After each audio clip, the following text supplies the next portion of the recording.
Ya, baik. Selamat malam.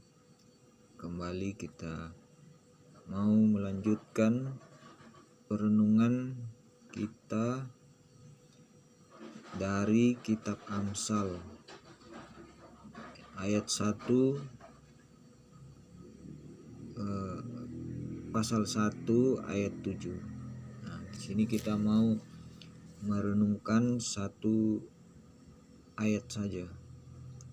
Nah, ini saya ambil dari Alkitabnya ini di sini. Alkitabnya ini kita ambil satu ayat saja, yaitu Amsal 1 ayat 7. Nah, inilah yang menjadi pokok renungan kita malam ini. Dan kita mau membaca,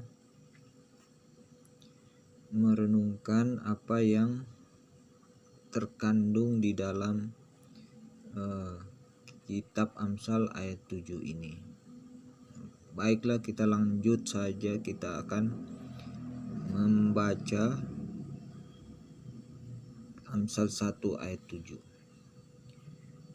Dikatakan bahwa takut akan Tuhan adalah permulaan pengetahuan, tetapi orang bodoh menghina hikmat dan didikan. Nah,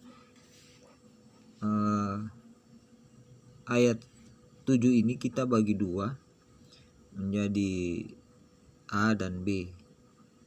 Nah, di sini kita akan mengambilnya yang ini A, yang di atas, dan yang kedua B-nya itu ini, B-nya yang ini. Nah, kita mau merenungkan, ternyata ada dua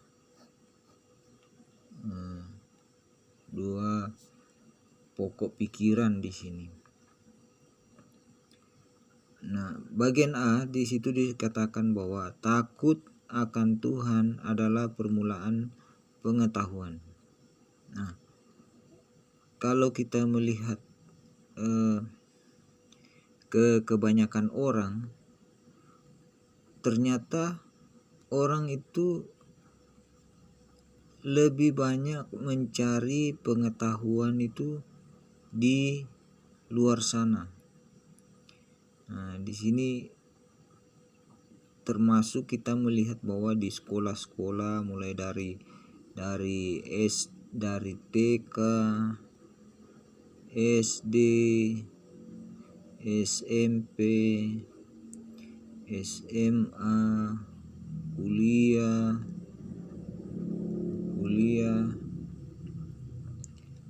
bahkan orang banyak mencari pengetahuan itu di memulai mencari pengetahuan itu dengan caranya sendiri. Nah, jarang sekali orang itu kembali kepada seperti ayat ini, bahwa pengetahuan itu didapat ketika kita takut akan Tuhan. Nah, pengetahuan itu baru dimulai. Di sini katakan permulaan. Jadi permulaan daripada pengetahuan itu ketika kita takut akan Tuhan. Tetapi banyak orang yang lebih memilih ke sekolah. Jadi orang mau mengandalkan pikirannya sendiri. Orang mencari pengetahuan, memulai mengira bahwa pengetahuan itu ada di sekolah-sekolah, di perguruan tinggi. Nah, itu kebanyakan orang berpikir seperti itu.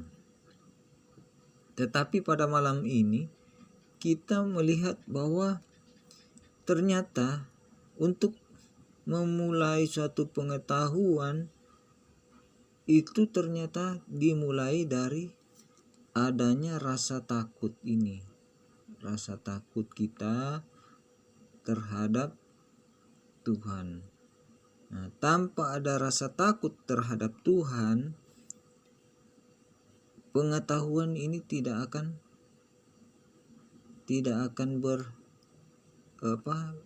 mempunyai ada harganya, tidak mempunyai nilai di sini. Nah, di sini kata permulaan bisa dikatakan ini adalah angka 1. Angka 1. Tapi ketika kita tidak takut akan Tuhan, itu masih pengetahuan masih tetap di 0. Sebesar apapun pengetahuan kita, kalau kita tidak takut akan Tuhan, itu harganya 0, sama dengan 0. Nah, itu belum bisa dikatakan 1. Nah, kalau kita mau membuatnya menjadi suatu angka, di mana untuk menjelaskan bahwa ternyata pengetahuan seseorang itu baru dikatakan ada nilainya ketika dia takut akan Tuhan. Tapi ketika dia tidak takut akan Tuhan dan tidak mengenal Tuhan, maka semua pengetahuannya itu, meskipun sudah kuliah, sudah sarjana atau S2, S3, S-teler, itu semuanya itu dikatakan 0, tidak ada harganya, karena dia tidak takut Tuhan. Nah, kebalikan, ketika dia takut akan Tuhan, maka dia akan dikatakan dia mempunyai pengetahuan. Lalu sebenarnya seperti itu sajakah pengertian daripada takut akan Tuhan? Tidak. Banyak pengertiannya di ayat-ayat lain. Nah, kita akan melihat di ayat lain. Saya sudah catat di belakang. Nah, kita lihatnya. Nah, saudara, ini sudah ada 16 poin sampai 16 poin referensi saya di mana kata takut akan Tuhan itu bisa kita mengerti.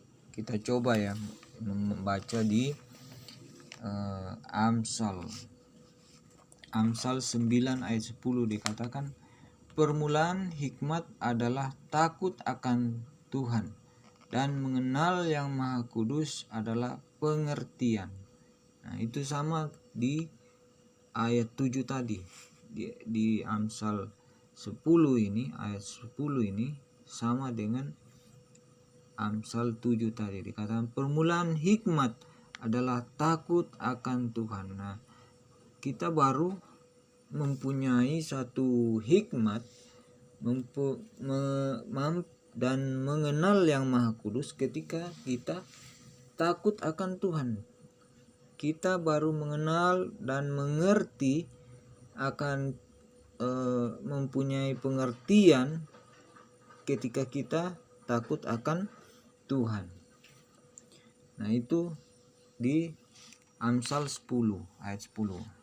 Coba kita lihat Amsal 27. Amsal 10 ayat 27 dikatakan, takut akan Tuhan memperpanjang umur, tetapi tahun-tahun orang fasik diperpendek. Nah, di sini katakan bahwa takut akan Tuhan memperpanjang umur. Nah, di sini ini kunci di mana kalau kita takut akan Tuhan, kita akan mempunyai umur yang panjang. Nah, di sini ini satu pemberitahuan kepada kita, kalau kita mau panjang umur, marilah kita takut akan Tuhan. Tetapi kalau tidak mau panjang umur, maka jangan kenal Tuhan. Nah, itulah di sini dikatakan bahwa tetapi tahun-tahun orang fasik diperpendek. Nah, di situ kelihatan bahwa dengan takut akan Tuhan umur kita akan diperpanjang. Lanjut, Amsal 14 ayat 2 dikatakan, siapa berjalan dengan jujur takut akan Tuhan.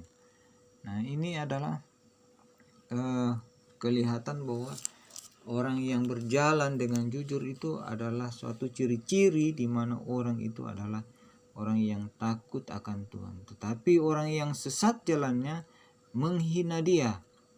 Ini juga adalah ciri-ciri di mana seorang yang takut akan Tuhan itu akan tidak tersesat dan tidak menghina Tuhan. Nah, kalau siapa yang di sini dikatakan tetapi orang yang sesat jalannya menghina Dia. Nah, di sini kita diingatkan bahwa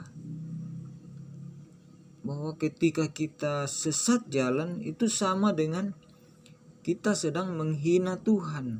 Nah, ini ayat yang sungguh mengingatkan kita supaya kita sadarkan diri supaya jangan sampai mengambil jalan yang salah, yang tidak sesuai dengan kehendak Tuhan, yang tidak takut akan Tuhan. Ketika kita tidak takut akan Tuhan lagi, berarti kita sedang menghina pencipta kita. Nah, itu diingatkan. Yang lanjut di Amsal 14 ayat 27 dikatakan, dalam takut akan Tuhan ada ketentraman yang besar. Nah, ini janji bahwa ketika kita takut akan Tuhan, Tuhan memberikan satu ketentraman. Bahkan Tuhan berikan perlindungan kepada anak-anak kita. Nah, di sini kata bahkan ada perlindungan bagi anak-anaknya. Ini janji ketika kita takut akan Tuhan, maka diberikan ketentraman, diberikan perlindungan kepada keturunan kita nanti. Lanjut, Amsal 14 ayat 7 dikatakan bahwa takut akan Tuhan adalah sumber kehidupan, sehingga orang terhindar dari jerat maut. Nah, ini kita diberitahu bahwa ketika kita takut akan Tuhan, maka itulah sumber kehidupan, sehingga orang terhindar dari jerat maut. Nah, di sini kata jerat maut itu dikatakan bahwa ada semacam perangkap yang membuat seorang meninggal karena dia tidak takut Tuhan. Nah, ketika kita takut Tuhan, nah kita bisa terhindar dari perangkap itu, perangkap yang orang rencanakan, ya, dalam mau membunuh, mau mencelakakan kita. Di sini dikatakan ketika kita takut akan Tuhan, nah Tuhan akan membuat kita terhindar karena kita takut akan Tuhan, dan itulah yang menjadi sumber kehidupan kita. Nah, itu diberitahukan bahwa takut akan Tuhan itu banyak sekali maknanya. Amsal 15 ayat 33 dikatakan bahwa takut akan Tuhan adalah didikan yang mendatangkan hikmat. Nah, kita melihat bahwa takut akan Tuhan itu adalah mendatangkan hikmat. Ya, adalah didikan yang mendatangkan hikmat.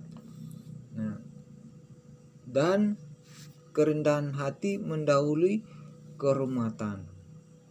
Nah, di sini dikatakan bahwa Takut akan Tuhan itu adalah didikan yang mendatangkan hikmat. Jadi ketika kita takut akan Tuhan, itu adalah ajaran yang supaya kita boleh diajar supaya kita menerima hikmat yang benar, bahwa dengan takut akan Tuhan, bahwa itulah cara yang benar dan itulah cara berpikir yang benar. Nah, itulah hikmat yang benar yang harus kita pegang. Jangan sampai kita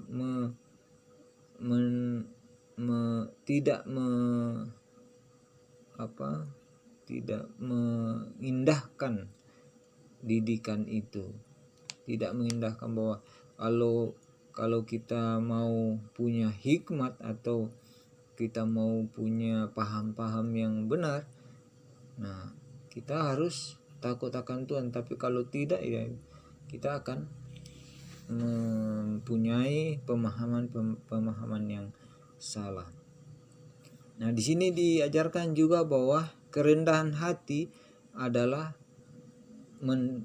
mendahului kehormatan. Nah, kerendahan hati itu bukan rendah diri, tapi merendahkan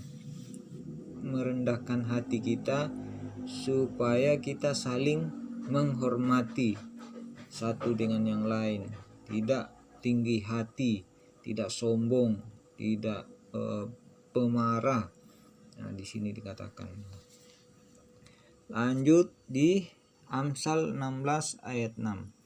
Dengan kasih dan setia kesalahan diampuni, karena takut akan Tuhan orang menjauhi kejahatan. Nah, ini juga dikatakan bahwa ketika orang takut akan Tuhan, maka orang juga akan otomatisnya mereka menjauhi kejahatan dan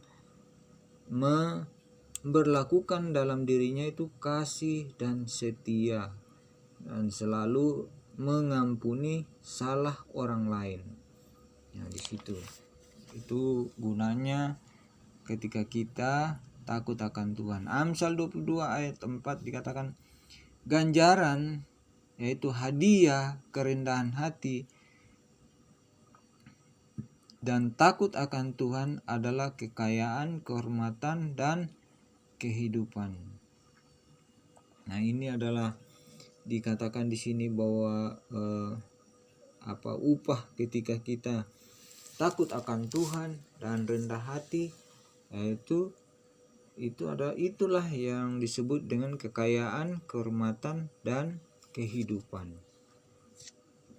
Amsal 31 ayat 30 dikatakan, kemolekan adalah kebohongan dan kecantikan adalah sia-sia, tetapi istri yang takut akan Tuhan dipuji-puji. Nah, di sini ada paham bahwa ketika orang mengandalkan kecantikan, kemolekan, firman Tuhan datang kepada kita malam hari ini di dalam Amsal 31 ayat 30 bahwa semuanya itu adalah bohong dan sia-sia, tetapi istri yang takut akan Tuhan dipuji-puji. Nah, itulah perbedaan antara istri yang takut akan Tuhan dengan istri yang mengandalkan kecantikan dan kemolekannya. Begitu.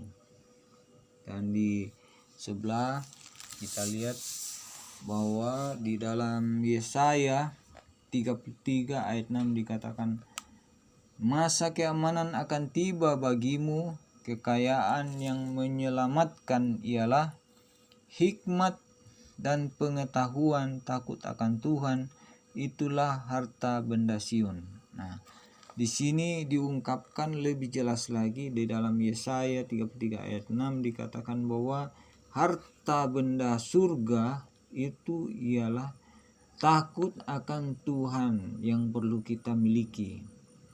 Nah, jangan sampai kita mencari kekayaan dan pengetahuan yang sia-sia.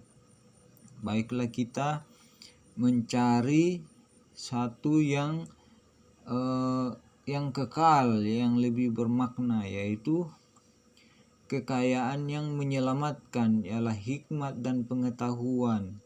Pengetahuan dan hikmat itu apa? Itulah takut akan Tuhan. Di sini dikatakan bahwa takut akan Tuhan yaitu yang menyelamatkan, yang menjadi kekayaan kita, yang menjadi hikmat kita, yang menjadi pengetahuan kita, itu adalah takut akan Tuhan. Takut akan Tuhan ini dikatakan di sini harta benda Sion, harta benda surga. Nah, itulah sebabnya kalau kita mau memiliki harta benda surga, kita disarankan untuk takut akan Tuhan. Di sini ini adalah pengungkapan rahasia Tuhan, hikmat Tuhan yang diberikan kepada kita ketika kita mau mempunyai hikmat dan pengetahuan dan harta benda surga. Kalau kita mau mempunyai itu, kita disarankan untuk takut akan Tuhan. Itu rahasia yang Tuhan berikan. Di Ayub dikatakan ayat 28, tetapi kepada manusia ia berfirman, sesungguhnya takut akan Tuhan itulah hikmat dan menjauhi kejahatan itulah akal budi. Nah, lebih terang lagi dikatakan bahwa takut akan Tuhan itulah hikmat. Nah, di sini jelas bahwa hikmat yang sesungguhnya itu adalah takut akan Tuhan, dan menjauhi kejahatan itulah akal budi. Nah, kalau orang berbuat jahat tentu bertentangan dengan ayat ini. Ketika orang berbuat jahat berarti akal budinya tidak baik, akal budinya rusak, akal budinya tidak sehat, dan tentunya dia belum punya hikmat di sini. Terus kita lanjut di Amsal 8 ayat 13. Takut akan Tuhan ialah membenci kejahatan. Aku benci kepada kebohongan, kepada kesombongan, kecongkakan, tingkah laku yang jahat, mulut yang penuh tipu muslihat. Ya, di sini ternyata bahwa persyaratan takut akan Tuhan itu adalah membenci kejahatan, membenci kesombongan, membenci kecongkakan dan tingkah laku yang jahat, dan mulut yang penuh dengan tipu. Nah, terus lanjut di Mazmur 111 ayat 10. Permulaan hikmat adalah takut akan Tuhan. Semua orang yang melakukannya berakal budi yang baik. Puji-pujian kepadanya tetap untuk selamanya. Di sini Mazmur 111 ayat 10 dikatakan bahwa permulaan hikmat adalah takut akan Tuhan. Semua orang yang melakukannya berakal budi yang baik. Nah, lebih jelas juga di sini katakan orang yang mempunyai akal budi yang baik itu adalah orang-orang yang takut akan Tuhan. Mazmur 25 ayat 14. Tuhan bergaul karib dengan orang yang takut akan Dia, dan perjanjiannya diberitahukannya kepadanya. Nah, sungguh luar biasa ini, bahwa Tuhan bergaul karib, bergaul baik, bergaul sangat dekat dengan orang yang takut dengan Dia, dan janji-janji Tuhan diberitahukan kepada kita. Kalau kita takut akan Tuhan, Tuhan akan memberitahukan janji-janjinya, memperkenalkan dirinya, memperkenalkan janjinya, rencana-rencananya. Dia akan berikan kepada kita, dan kita akan mengerti dan mengenal Tuhan. Mazmur 34 ayat 8. Malaikat Tuhan berkemah di sekeliling orang-orang yang takut akan Dia, lalu meluputkan mereka.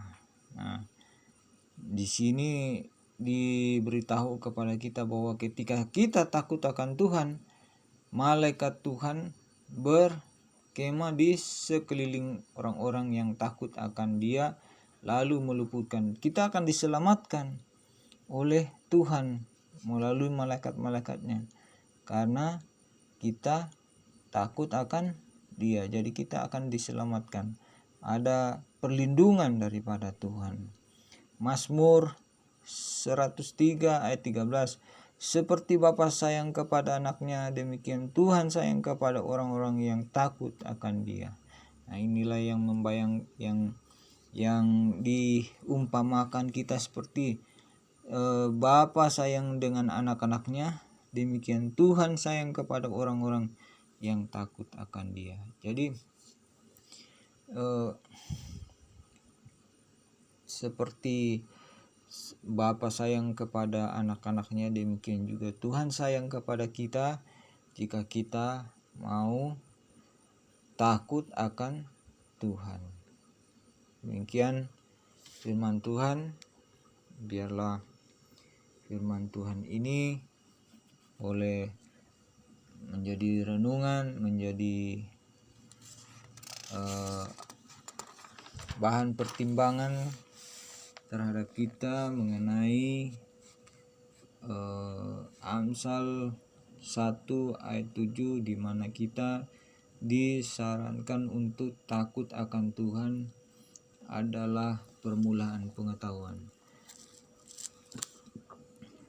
Bagian B-nya, orang bodoh menghina hikmat dan didikan. Nah, ini sudah jelas bahwa ketika kita bodoh, tidak bisa mengerti, tidak mau dinasihati, tidak mau diajari, tidak mau mendengar, maka dia akan menghina, dia akan melakukan kejahatan, dia akan sombong, dia tidak mau diajari, dia tidak mau dididik, tidak mau diberitahu, tidak takut akan Tuhan. Nah, dia akan melakukan yang bertentangan dengan kehendak Tuhan, dan dia akan mengabaikan setiap ajaran-ajaran, nasihat-nasihat. Itulah orang bodoh. Nah, biarlah kita tidak menjadi orang bodoh, tetapi baiklah kita menjadi orang yang bijaksana, mau takut akan Tuhan, dan mau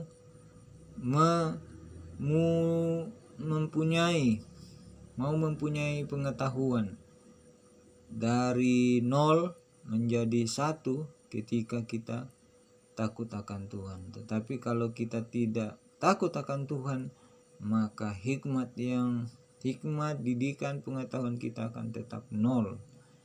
Tapi ketika kita menjadi takut akan Tuhan, maka semuanya akan bernilai di hadapan Tuhan, dan umur panjang akan kita terima, dan segala janji-janji Tuhan kita akan dapatkan, dan sukacita Tuhan berikan kepada kita.